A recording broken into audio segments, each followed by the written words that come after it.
അച്ഛാ, അച്ഛൻ എന്താ ഇങ്ങനെ ഇരിക്കുന്നേ? ഉറക്കം വരുന്നേ, പോയി കിടന്നോ? അവൻ വരട്ടെ. സിദ്ധു ഏട്ടൻ വരാൻ പോകുന്നില്ല. നിത്യയില്ലേ, അവളെ കാണാനില്ല. അന്വേഷിക്കാൻ പോയിരിക്കുക. ഇന്നിനിപ്പോ വരുമെന്ന് വിചാരിക്കണ്ട. നിത്യ എവിടെയാ പോയേ? അവക്ക് എന്താ പറ്റിയേ? എന്തു പറ്റ? അവൾ ആരുടെയെങ്കിലും കൂടെ ഒളിച്ചോടി പോയിട്ടുണ്ടാവും. നിന്റെ സ്വഭാവമായ എല്ലാവർക്കും ഒന്ന് കരുതല്ലേ, കേട്ടല്ലോ? ഞാൻ ആരുടെയും കൂടെ ഒളിച്ചോടിയൊന്നും പോയിട്ടില്ല. കല്യാണം കഴിച്ച് നല്ല അന്തസ്സായിട്ട് ജീവിക്കാം. നിന്റെ അന്തസ്സിന്റെ കാര്യത്തെ കുറിച്ചൊന്നും പറയണ്ട. ഇവരൊക്കെ എറണാകുളത്ത് പോയ ദിവസം ഇവിടെ സംഭവിച്ചതൊക്കെ നീ മറക്കുമായിരിക്കും. ഞങ്ങളാരും മറന്നിട്ടില്ല. ഭർത്താവിന്റെ സ്വഭാവം നല്ലതല്ലെങ്കിൽ ഭാര്യമാര് പലതും ചെയ്യും. മതി ന്യായീകരിച്ചത്. ഇനി അതേക്കുറിച്ചൊന്നും പറയണ്ട. ആരാ വിഷയം എടുത്തിട്ടത്? ഞാനാണോ? മതി, നിർത്ത്. എന്നാലും എന്തായിരിക്കും നിത്യക്ക് പറ്റിയത്? അവൾ എവിടെ പോയതായിരിക്കും? എന്റെ പൊന്നു ചേച്ചി, താൽക്കാലിക ആശ്വാസം കിട്ടാൻ നിങ്ങൾക്ക് പലതും ചിന്തിക്കാം. പക്ഷെ സത്യം ഞാൻ പറഞ്ഞത് തന്നെയാ. അവൾ ഒളിച്ചോടി പോയി. ആരുടെ കൂടെ? അതെങ്ങനെ എനിക്കറിയാം? എല്ലാ വിവരം നിന്നെ അറിയിക്കുന്നവർക്ക് ഈ വിവരം അറിയില്ലേ? അറിയില്ല. വല്ല അപകടവും പറ്റിയതാവാനാണ് സാധ്യത. എങ്കിൽ ആശുപത്രി കാണണ്ടേ? സിറ്റിയിൽ വെച്ചൊരു അപകടം നടന്ന മിനിറ്റുകൾക്കുള്ളിൽ ആ വിവരം പോലീസുകാർ വീട്ടിലറിയിക്കും. ഇതുവരെ അങ്ങനെയൊന്നും സംഭവിച്ചില്ലല്ലോ.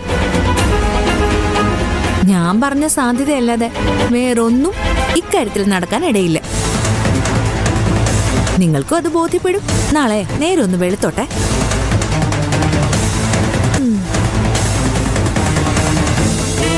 അച്ഛാ, ഇനി ഇവള് പറഞ്ഞ പോലെ ആയിരിക്കുമോ സംഭവിച്ചത്? ഒരിക്കലും അല്ല. ആ കുട്ടി അങ്ങനെ ചെയ്യുന്ന കൂട്ടത്തിലല്ല. ഇത് വേറെന്തോ പറ്റിയതാ. പറ്റിയതെന്താണെന്ന് സിദ്ധു എന്നാലേ അറിയാൻ പറ്റൂ.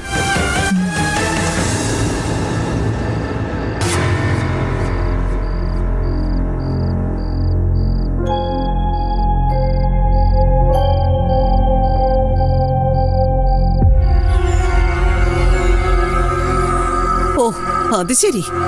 എന്റെ മോളെ കാണാനില്ലാതെ വിഷമിച്ചിരിക്കുക എല്ലാവരും. അപ്പോഴും നിനക്ക് വലുത് നിന്റെ കാമുകിയാണല്ലേ? നിത്യയെ കാണാനില്ലെന്ന വിവരം അറിഞ്ഞിട്ട് വന്ന അമ്മ ഞാനും. ഞാൻ വിളിച്ചു വരുത്തിയതാ. നിത്യയെ കാണാനില്ലെങ്കിൽ ഇവിടെ വന്നിരിക്കുകയാണോ വേണ്ടത്? പുറത്തു പോയി അന്വേഷിക്കണം. ആ ശരത്തിനെ നോക്ക്. വിവരം അറിഞ്ഞ ഉടനെ അവൻ ഇറങ്ങി. അതാ ആത്മാർത്ഥത. ശരത്തിന്റെ ആത്മാർത്ഥത്തെ കുറിച്ചൊന്നും അമ്മ എന്നെ പഠിപ്പിക്കണ്ട. അത് എനിക്ക് നന്നായിട്ട് അറിയാം.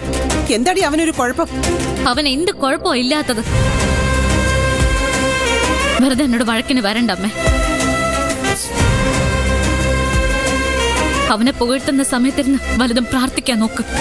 എന്റെ മോള് തിരിച്ചു വരും. ശരത്ത് അവളെ കൊണ്ടുവരും. വെറുതെ നിങ്ങൾ തമ്മിൽ വഴക്കിടണ്ട. ഈ നേരത്ത് വഴക്കിടുകയല്ല, ഒരുമിച്ച് നിൽക്കുക വേണ്ടത്.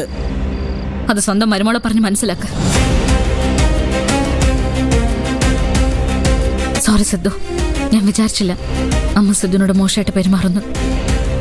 അതൊന്നും സാരമില്ല ദേവികെ. അമ്മയുടെ മനസ്സ് മുഴുവനും തെറ്റിദ്ധാരണകളാ. അത് മാറാൻ കുറച്ച് സമയമെടുക്കും. അമ്മേ, പോലീസ് സ്റ്റേഷനിൽ പരാതി കൊടുത്തിട്ടാണ് ഞാൻ വരുന്നത്. എല്ലാ ആശുപത്രികളിലും അന്വേഷിച്ചു. എല്ലാവരും ചോദിക്കുന്നത് ഒരേ ചോദ്യം. നിത്യക്ക് എന്താ പറ്റിയത്? നിത്യ എങ്ങോട്ടാ പോയതെന്ന്. അമ്മയോടൊന്നും പറഞ്ഞിട്ട് കാര്യമില്ല സിദ്ധു. സിദ്ധുവാ, അച്ഛനടുത്തേക്ക് പോ.